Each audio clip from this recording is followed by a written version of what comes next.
Welcome students.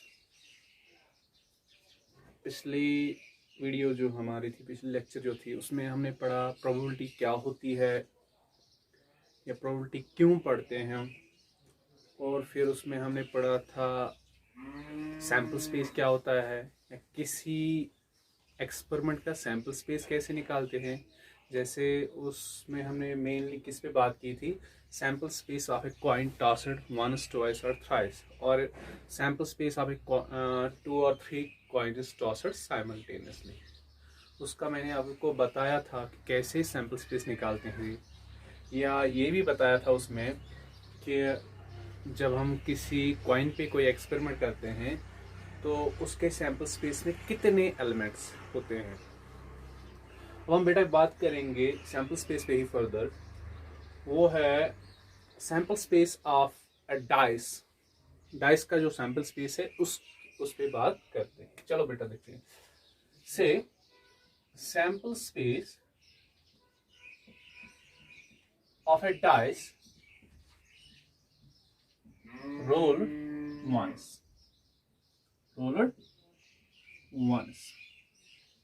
is what बेटा।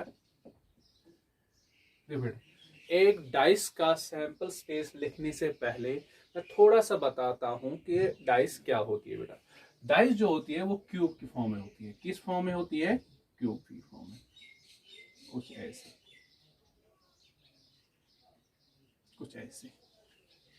ठीक है बेटा। इसके कितने फेसेस होते हैं? टोटल 6 फेसेस होते हैं इसके। अब 6 फेसेस में जब हम इस डाइस को रोल करते हैं पहले 5, इसके 6 फेसेस होते हैं टोटल 1 2 3 4 5 6।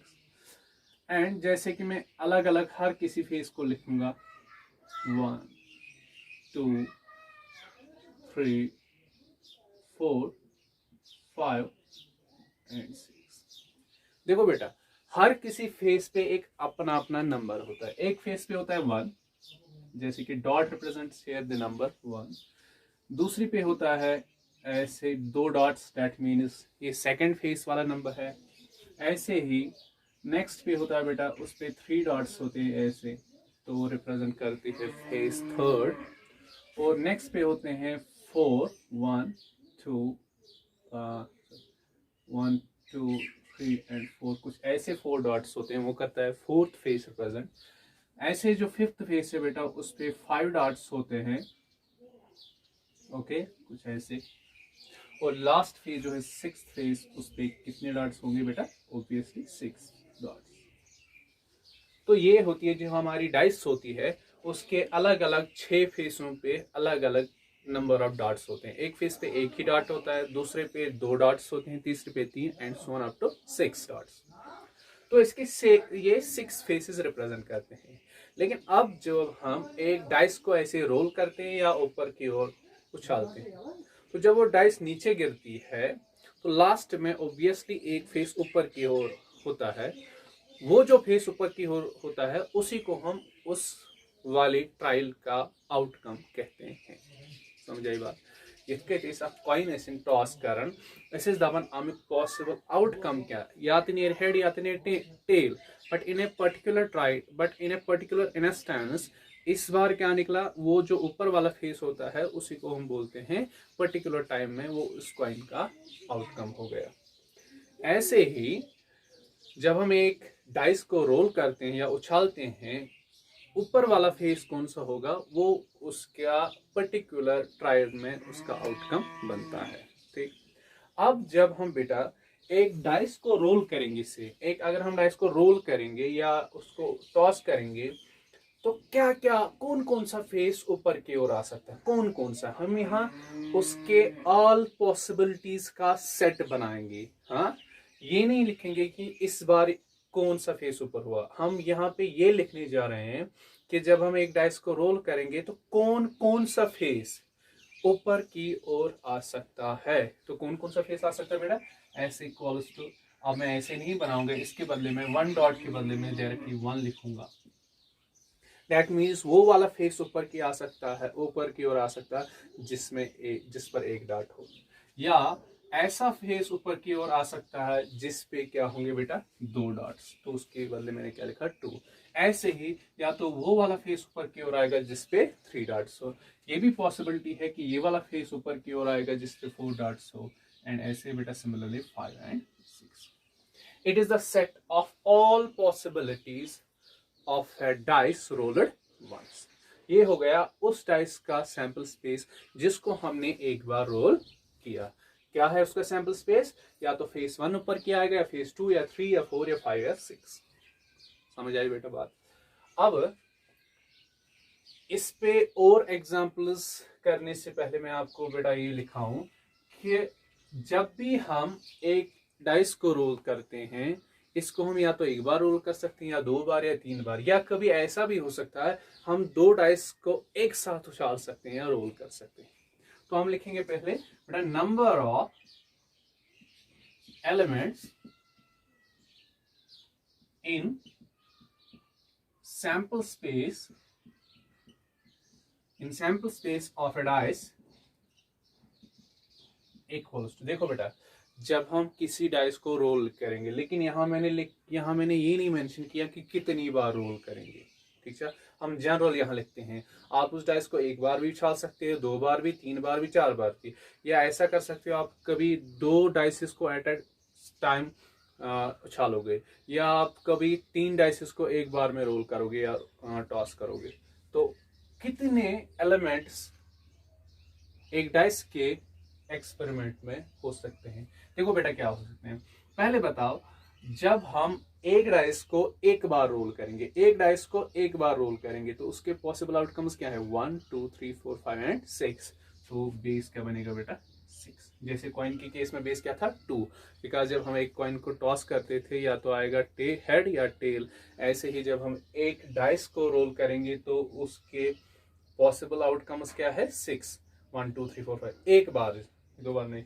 तो पावर लिखूंगा मैं बेटा यहाँ पे एन की मीनिंग फिर से समझाऊंगा यहाँ पे। N means the number of times dice rolled, number of times dice rolled. आप उस डाइस को कितनी बार रोल करोगे, या आप उस डाइस को कितनी बार उछालोगे। एन इज हियर बेटा number of times dice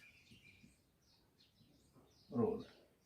And what is the value of n here? N is any natural number 1 2 3. Okay, देखो बेटा एग्जांपल, आपसे क्वेश्चन पूछा जाए find the sample space of a dice rolled twice. आपसे यहां question पूछा जा रहा है, आप उस डाइस का सैंपल स्पेस निकालो जिसको हमने 2 बार रोल किया है। कितनी बार, 2 बार रोल किया है। अब इसका सोल्यूशन लिखेंगे बेटा, इसका सैंपल स्पेस हमें लिखना है, लेकिन सैंपल स्पेस को लिखने से पहले हम पहले ये पता करेंगे कि इस वाली जो एक्सपेरिमेंट है इसके सैंपल स्पेस में कितने एलिमेंट्स होंगे, वो हम इस फॉर्मूला को यूज करके देख लेंगे। Number of elements in sample space of a dice rolled twice equals to, क्या बताया मैंने बेटा, जब भी आप डाइस की बात कर रहे हो और उसके सैंपल स्पेस में कितने एलिमेंट्स हैं, तो उस टाइम आप बेटा ये फॉर्मूला याद करो। बेस ऑलवेज क्या रहेगी, डाइस के केस में बेस ऑलवेज क्या रहेगी, 6। अब इसका पावर जो होता है एन की वैल्यू क्या होती है बेटा, number of times dice rolled. आप उस डाइस को कितनी बार रोल करो या कितनी बार टॉस करो, ये लिखा है। Find the sample space of a dice rolled how many times बेटा, ट्वाइस। कितनी बार हमने इस डाइस को रोल किया है, 2 बार। ये कितनी बार करना है इसको रोल, 2 बार। तो इस 6 का पावर आएगा 6 पावर 2 दैट इज 36। तो इस 36 का मतलब क्या बेटा, ये 36 ये हमें बताता है जब हम एक डाइस को 2 बार रोल करेंगे तो उसके सैंपल स्पेस में टोटल एलिमेंट्स कितने आएंगे, 36। देखो बेटा, अभी तक हमने क्या काम किया कि हमसे क्वेश्चन पूछा गया था कि आप जब एक डाइस को 2 बार रोल करोगे तो उसके सैंपल स्पेस में उसका सैंपल स्पेस फाइंड करो। लेकिन सैंपल स्पेस फाइंड करने से पहले हमने ये फाइंड किया कि जब हम एक डाइस को 2 बार रोल करेंगे तो उसके सैंपल स्पेस में कितने एलिमेंट्स है होंगे 36। अब इन 36 एलिमेंट्स को हमें फाइंड करना है, लिस्ट करना है। Therefore sample space of a dice roller twice. देखो बेटा कैसे करना है, डाइस को जब हम एक से ज्यादा बार रोल करेंगे तो उसका सैंपल स्पेस कैसे फाइंड करते हैं। जब हम एक बारी में बेटा डाइस को रोल करते हैं तो क्या क्या आउटकम्स हो सकते हैं, उसके पॉसिबल आउटकम्स क्या है उसके। जब हम एक डाइस को एक बार रोल करते हैं तो उसके पॉसिबल आउटकम्स क्या है, 1 2 3 4 5 एंड 6। वो मैं यहां लिखने जा रहा हूं, 1 2 3 4 5 एंड 6।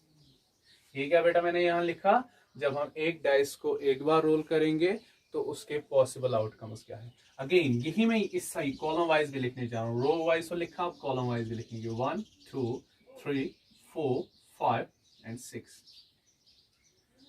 ये क्या हमने लिखा कि जब हम एक डाइस को रोल करेंगे एक बार तो उसके पॉसिबल आउटकम्स क्या है, ये भी यहाँ पे लिखा बेटा। ओके, देखो आप क्या करना है, आप ग्रुपिंग करनी है। इस 1 को सिलेक्ट करो बेटा, इसको आपने इस कॉलम के फर्स्ट जो एलिमेंट है 1, इसको आपने इस रो के सारे एलिमेंट्स के साथ ग्रुप करना है। 1 1, ये बन गया 1 1। अब इस 1 को सेकंड वाले एलिमेंट से ग्रुप करो, 1 2, ऐसे ही 1 3, ऐसे ही 1 4, ऐसे ही 1 5, ऐसे ही 1 6। देखो बेटा इसका मतलब क्या है, जो हमने यहाँ 1 1 लिखा ना, इस 1 1 का मतलब है जब हम उस डाइस को एक बार रोल करते हैं, फिर से एक बार रोल करते हैं, 2 बार करना है, तो इसका मतलब हुआ पहले उस डाइस को पहली बार रोल करने पे हमारा जो ऊपर वाला फेस है वो 1 आ सकता है। जब हम उसी डाइस को सेकंड बार रोल करेंगे तो सेकंड केस में भी जो ऊपर वाला फेस रहेगा वो भी 1 हो सकता है, होगा नहीं, हो सकता है। वो इस 1 2 पेयर का मतलब है बेटा, जब आप उस डाइस को फर्स्ट टाइम रोल करोगे तो फेस 1 जो है वो ऊपर की ओर आ सकता है।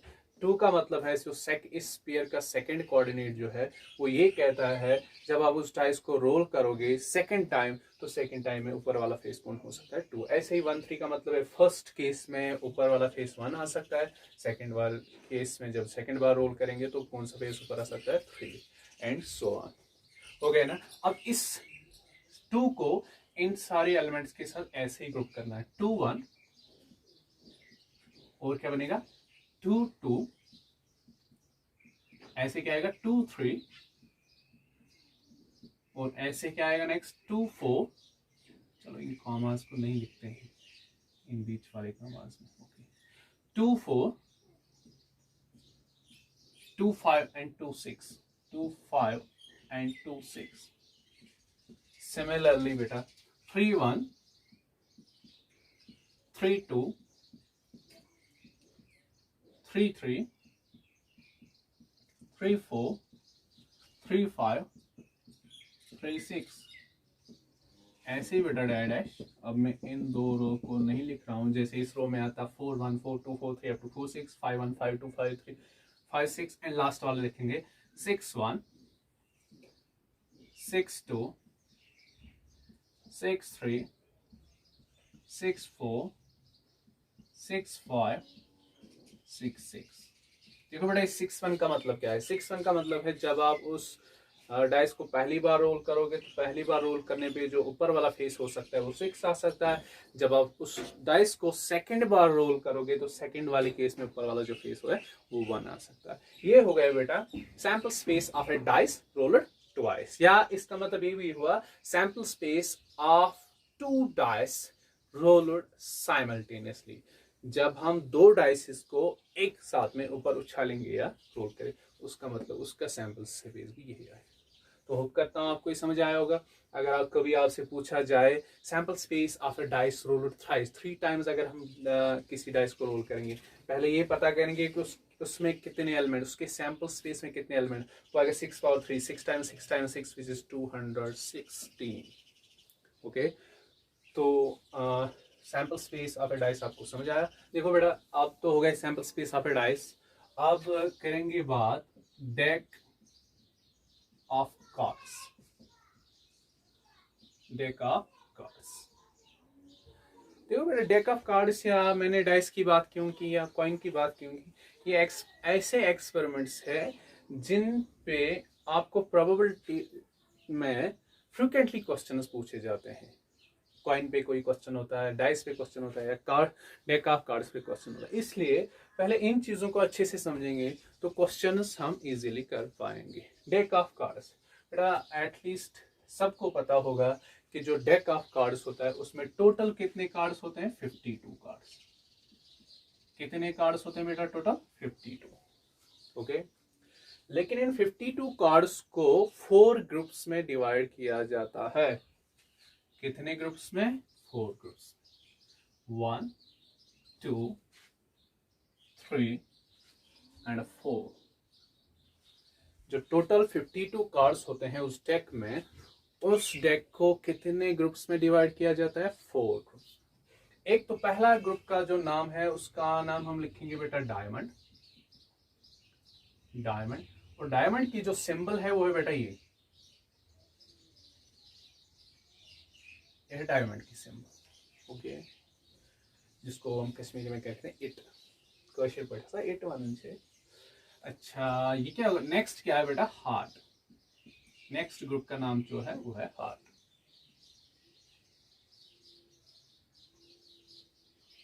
कुछ इस तरह से हार्ट की, और हार्ट की तरह इसकी सिंबल होती है। और नेक्स्ट जो है, नेक्स्ट ग्रुप है वो है बेटा क्लब। क्लब, और क्लब की जो सिंबल है वो कुछ इस तरह से है। ये है क्लब की सिंबल बेटा। पान, चूड़ी। हाँ, अब इसको जो है बेटा, अब लास्ट वाला है स्पेड। फोर्थ ग्रुप का जो नाम है वो है स्पेड। स्पेड की जो सिंबल है वो यूं है, यूं है। यहाँ ये कुछ ऐसे होता है, कुछ इस तरह से होता है, स्पेड की ही तरह होता है। हाँ, हुकुम। ये जो टोटल 52 कार्ड्स इस डेक में होते हैं बेटा, इन 52 कार्ड्स में 4 ग्रुप्स में डिवाइड किया जाता है। एक ग्रुप का नाम होता है डायमंड, दूसरे का हार्ट, तीसरे का क्लब, और फोर्थ का स्पेड। लेकिन इस डेक में जो टोटल 52 कार्ड्स होते हैं, इन कार्ड्स का जो कलर होता है, 2 ही किस्म के कलर होते हैं। एक तो होते हैं रेड कलर के कार्ड्स, और दूसरे होते हैं ब्लैक कलर के। ये जो डायमंड वाला ग्रुप है, इसका कलर बेटा क्या होता है, रेड। इसका कलर क्या होता है, रेड। इस हार्ट का भी, हार्ट ग्रुप वाले, हार्ट ग्रुप जो इसमें है, इसका कलर भी रेड है। क्लब जो है बेटा, इसका कलर ब्लैक होता है, और स्पेड का कलर भी क्या होता है बेटा, ब्लैक। अच्छा, अगर आपसे कोई अब ये पूछे कि ये जो 52 कार्ड्स का डेक जो होता है, इसमें कितने कलर के कार्ड्स होते हैं, आप बोलोगे 2 कलर के। और अगर कोई आपसे आगे ये पूछे कि बताओ ब्लैक कार्ड्स जो होते हैं इस डेक में, number of black cards in deck कितना होता है, कोई बता सकता है बेटा? 2 ही कलर है इसमें, तो 2 टोटल 52 कार्ड्स है। 52 कार्ड्स में से आधे कितने हैं ब्लैक कलर के, आधे कितने हैं रेड कलर के। तो ब्लैक कलर के कितने कार्ड्स इसमें होंगे, 26। रेड कलर के कितने कार्ड्स होंगे, 26। एंड बेटा 52 कार्ड्स जो है टोटल, इनको 4 ग्रुप्स में डिवाइड किया है। ईच ग्रुप में सेम नंबर ऑफ कार्ड्स होते हैं। इसमें भी उतने कार्ड्स होते हैं, इसमें भी उतने कार्ड्स होते हैं, इसमें भी उतने, इसमें भी। आप 52 को डिवाइड करो 4 से तो आएगा 13। तो बेटा डायमंड वाला जो ग्रुप है, इसमें टोटल कितने नंबर ऑफ कार्ड्स होते हैं, 13। इसमें भी 13 नंबर ऑफ कार्ड्स होते हैं, इसमें भी 13 नंबर ऑफ कार्ड्स होते हैं, इसमें भी 13 नंबर ऑफ कार्ड्स होते हैं। ओके, तो आप यूं कह सकते हो the number of red cards in a deck is equal to 13 plus 13 which is 26. Number of black cards in a deck is equal to 13 plus 13 which is 26. अब इन ये 13 कार्ड्स किस टाइप के होते हैं बेटा? अब डायमंड वाले केस में इसमें होता है या एक तो बेटा किंग, क्या होता है, 1 सेकेंड, इसमें एक तो होता बेटा किंग, और एक कार्ड होता है क्यू से कोइन, और होता है और एक कार्ड जे से जैक। ओके, ये हो गया, समझो इसको ना, समझो 13th 12th 11th। और होता है बेटा इसमें कार्ड नंबर 10 9 8 7 6 5 4 3 2 एंड 1 नहीं होता है बेटा, इसमें 1 नहीं होता। 1 के बदला यहाँ होता है बेटा एस। क्या होता है? एस, जिसको हम ए से रिप्रेजेंट करते हैं, एस जिसको इक्का बोलते हैं, एंड कर्सिव परचेसेस वाला यक्का है। तो ये हो गए बेटा टोटल 13 कार्ड्स जो इस ग्रुप में होते हैं। एक तो है किंग, क्यू से क्वीन, जे से जैक, एंड 10 9 8 7 6 5 4 3 2। 1 नहीं होता है, 1 के बदले क्या होता है? एस। एंड से सबसे पावरफुल कार्ड होता है इस ग्रुप में। ऐसे बेटा इसमें भी होता है, हार्ट वाले केस में इसमें भी किंग होगा, इसमें भी क्या होगा? क्वीन होगी, इसमें भी जैक होगा, इसमें भी 10 9 8 7 6 5 4 3 2 1 के बाद क्या आएगा?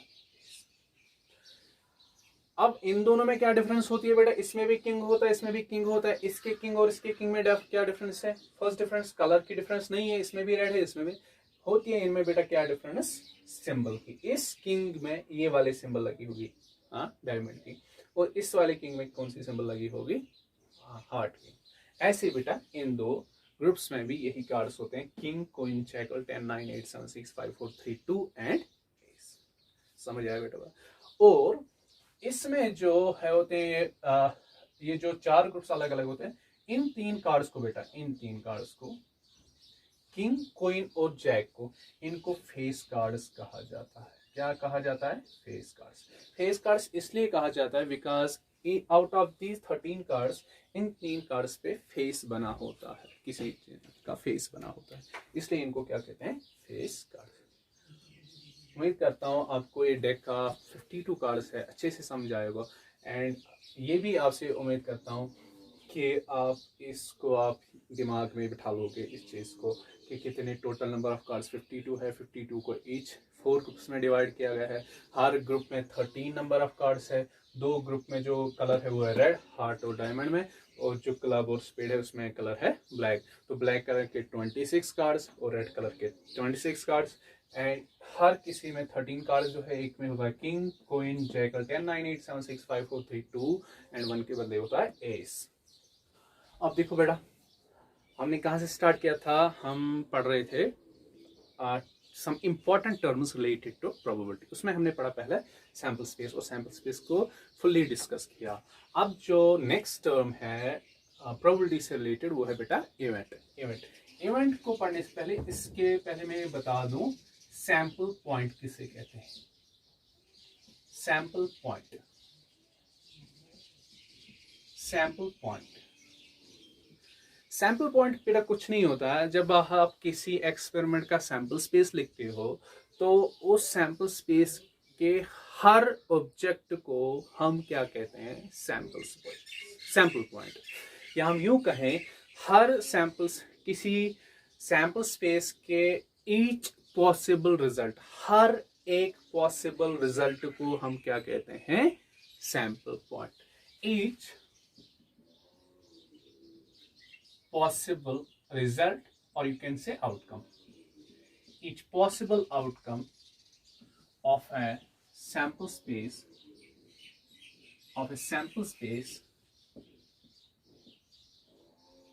is called a sample point. Is called a sample point.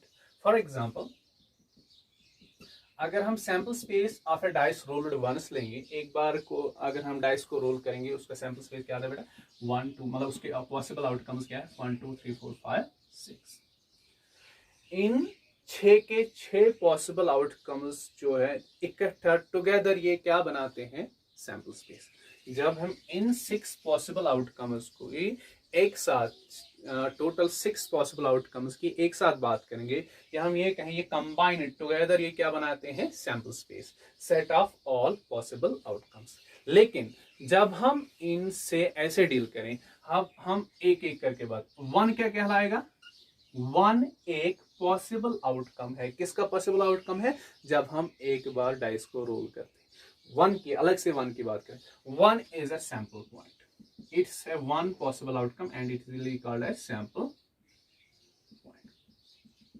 Sample point समझ आ रहा है? किसी एक possible outcome of some sample space और random experiment is called sample. 2 क्या कहलाएगा? Sample point. 3 क्या कहलाएगा? Sample point. 4 भी है, सैंपल पॉइंट 5 भी है, सैंपल पॉइंट 6 भी सैंपल। लेकिन जब हम इन 6 पॉसिबल आउटकम्स की एक साथ बात करेंगे तो ये कहलाएगा सैंपल स्पेस। लेकिन अगर अलग अलग हम बोलेंगे, वन क्या है इस एस का? ये इसका एक सैंपल पॉइंट है। 2 क्या है इस एस का? ये एक सैंपल पॉइंट है। ठीक है, जैसे सेट थ्योरी में बताते थे एलिमेंट्स, यहाँ प्रोबेबिलिटी में एलिमेंट्स को क्या कहते हैं? Usually sample point. आप एलिमेंट्स वर्ड भी यूज कर सकते हैं, कोई प्रॉब्लम नहीं। आया समझ? सैंपल। अब किसकी बात करेंगे बेटा? इवेंट। इवेंट किसे कहते हैं प्रोबेबिलिटी में?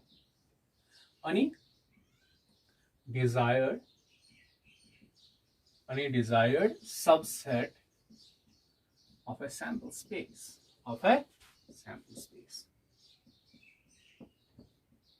any desired subset of a sample space से बेटा आपने कोई एक्सपेरिमेंट की, ऑब्वियसली उसका सैंपल स्पेस होगा। तो लेकिन कभी कभी क्या होता है, हम पूरे सैंपल स्पेस में इंटरेस्टेड नहीं होते हैं। हम सैंपल स्पेस के कुछ एलिमेंट्स या कुछ सेक्शन में इंटरेस्ट रखते हैं, तो वो देखते हैं उसी जो पर्टिकुलर सेक्शन उसका होता है जिसमें हम इंटरेस्टेड होते हैं, जो उसका मतलब सबसेट कहलाएगा, उसी को इवेंट कहते हैं। जैसे कि मैं कुछ एग्जांपल से समझाता हूं। से S is the sample space of a dice roller once।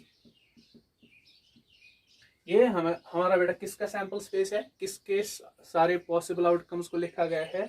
एक बार जब हम डाइस को रोल करते हैं, या तो 1 फेस ऊपर के आएगा, या 2 या 3 या 4 या 5 या 6। ओके, कोई चाहता है मुझे इस सब में इंटरेस्ट नहीं है, मुझे इसमें इंटरेस्टेड है, लेट ए। बेटा ए किसको रिप्रेजेंट करता है? Let A is the event. ये किस इवेंट को रिप्रेजेंट करता है? Getting an even number। Experiment हमने क्या किया था? हमने एक डाइस को रोल किया था। उस डाइस जब हमने उस डाइस को रोल किया तो उसके सारे पॉसिबल आउटकम्स को हमने यहाँ मेंशन किया 1 2 3 4 5 6। ये उसका क्या कहलाएगा? Sample space. लेकिन क्या कहते हैं, हम कहते हैं कि हमें सारे सैंपल स्पेस से डील नहीं करना है, हम सारे सैंपल स्पेस में यहाँ इंटरेस्टेड नहीं है। हम इंटरेस्टेड ओनली किस में है? इवन नंबर्स में। किन में इंटरेस्टेड है? Even numbers. तो ये ए सेट जो है बेटा, इसमें कौन कौन सा इवन नंबर आएगा? इसी एस के, एस से बाहर नहीं जाना है। इवन नंबर कौन कौन सा है? 2 4 एंड 6। 2 4 एंड 6। तो ये 2 4 6 एक्चुअली अगर आपको सेट थोड़ी अच्छे से याद हो तो हम देख सकते हैं सेट 2 4 6 जो है बेटा, ये ऑब्वियसली सेट एस का सबसेट है। क्यों है ये सेट एस का सबसेट? इस सेट के सारे एलिमेंट, सारे सैंपल पॉइंट्स एस में बिलोंग करते हैं। तो इसको हम क्या कहेंगे? It is the subset of S. But subset of S जो होता है प्रोबेबिलिटी में बेटा, उसी को हम क्या कहते हैं? इवेंट। वही मैंने यहाँ लिखा, जो सबसेट ऑफ सैंपल स्पेस होता है उसी को हम क्या कहते हैं? इवेंट। समझ आ रही? या कोई दूसरा इवेंट में ले लूं, बी ऐसे लिखूं, it represents getting an odd number,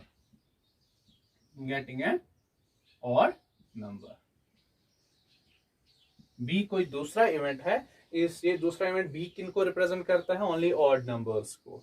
S के ऑड नंबर कौन कौन से? 1 3 एंड 5। 1 3 5। आप देख सकते हो ये सेट बी जो है एस का सबसेट है, बिकॉज इसके तीनों एलिमेंट्स एस में प्रेजेंट है। तो ये जब एस का सबसेट है तो इसको हम कहेंगे ये इसका इवेंट है, या ये सबसेट उस एक्सपेरिमेंट का इवेंट है जिसका सैंपल स्पेस है। वन मोर एग्जांपल, सी से a number